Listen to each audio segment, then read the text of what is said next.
جسمانی بیماریوں کے علاج دو طرح سے ہیں، جسمانی علاج یعنی دوا یا میڈیسن کے ذریعے، اور دوسرا روحانی علاج یعنی قرآنی آیات اور احادیث نبویہ میں موجود اذکار و مسنون دعاؤں کے ذریعے۔ یہ دونوں علاج قرآن و حدیث سے ثابت ہیں۔ یہاں یہ بات قابل غور ہے کہ میڈیسن کے ذریعے علاج کب کرنا چاہیے اور مسنون دعاؤں کے ذریعے کب۔ ناظرین کرام، بیماریاں تین طرح کی ہیں۔ ایک ہے خطرناک بیماریاں، یعنی وہ بیماریاں جو انسان کو جلد ہلاکت میں ڈال دیتی ہیں، انسان جلد موت کی آغوش میں چلا جاتا ہے، جیسے کینسر، ایڈز یا اچانک کوئی حادثہ جس کی وجہ سے انسان زخمی ہو جاتا ہے۔ دوسری عام بیماریاں جیسے نزلہ، زکام، کھانسی، سر درد، بخار وغیرہ۔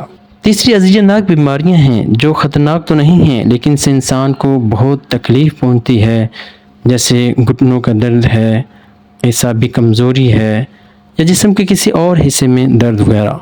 ناظرین کرام، ان تینوں بیماریوں کی اقسام میں جو پہلی قسم ہے یعنی خطرناک بیماریاں جس سے انسان جلد موت کے آغوش میں چلا جاتا ہے، اس میں میڈیسن کے ذریعے علاج کروانا واجب ہے۔ اور دوسری جو عام بیماریاں ہیں، ان میں اگر اللہ پر توکل کیا جائے اور روحانی علاج کیا جائے، وہ مسنون اذکار پڑھے جائیں، قرآن مجید کی آیات کی تلاوت کی جائے، تو یہ زیادہ بہتر ہے، افضل ہے۔ بیماریوں کی جو تیسری قسم جو ہے تو اذیت ناک لیکن خطرناک نہیں ہے، اس میں بھی میڈیسن کے ذریعے علاج کروانا یہ مستحب ہے، یعنی اچھا عمل ہے۔ ناظرین کرام، میرے نزدیک اگر ہم ان تینوں بیماریوں میں میڈیسن کے ساتھ ساتھ روحانی علاج یعنی قرآن و حدیث میں موجود جو اذکار ہیں، مسنون دعائیں ہیں، ان کو پڑھتے ہیں، ان کو پڑھ کر اپنے اوپر دم کرتے ہیں یا پانی کو دم کر کے اس کو پیتے ہیں، تو یہ زیادہ ایک مؤثر طریقہ ہے جس سے ہم جلد ہی بیماریوں سے اپنے آپ کو بچا سکتے ہیں اور صحت مندی کی زندگی گزار سکتے ہیں۔ آج کی اس ویڈیو میں آپ کے ساتھ ایک ایسا روحانی علاج شیئر کرنے جا رہا ہوں۔ اگر آپ اپنی بیماری میں میڈیسن کے ساتھ ساتھ اس روحانی علاج کو بھی شروع کر دیتے ہیں، اگر آپ کو اتنا اللہ پر توکل ہے تو آپ جلد ہی میڈیسن سے چھٹکارا حاصل کر سکتے ہیں اور جلد ہی صحت مند ہو سکتے ہیں۔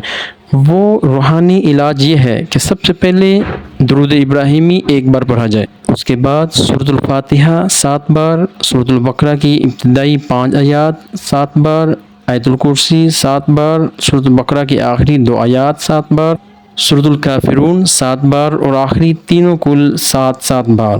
اس کے بعد یہ مسنون دعا پڑھی جائے، اسأل اللہ العظیم رب العرش العظیم ان یشفینی، یہ بھی 7 بار، اعوذ بکلمات اللہ التامات من کل شیطان وہامۃ من کل عین لامہ، یہ بھی 7 بار، اذهب البأس رب الناس واشف انت الشافی لا شفاء الا شفاؤک شفاء لا یغادر سقما، یہ بھی 7 بار، اور آخر میں درود ابراہیمی 1 بار پڑھا جائے۔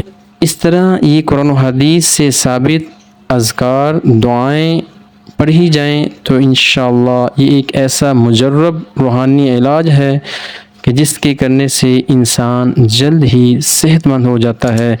اب جیسے جیسے اس کو پڑھتے جائیں گے، آپ اپنی جسم میں بہتری کی تبدیلی جو ہے وہ ضرور محسوس کریں گے۔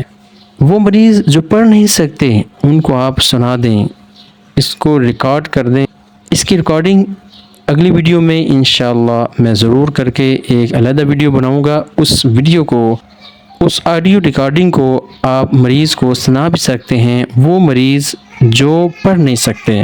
اللہ تعالی ہمارے تمام مریضوں کو شفا عطا فرمائے۔ اس ویڈیو کو آگے شیئر کیجئے تاکہ یہ روحانی علاج زیادہ سے زیادہ لوگوں تک پہنچ سکے۔ جزاکم اللہ خیر۔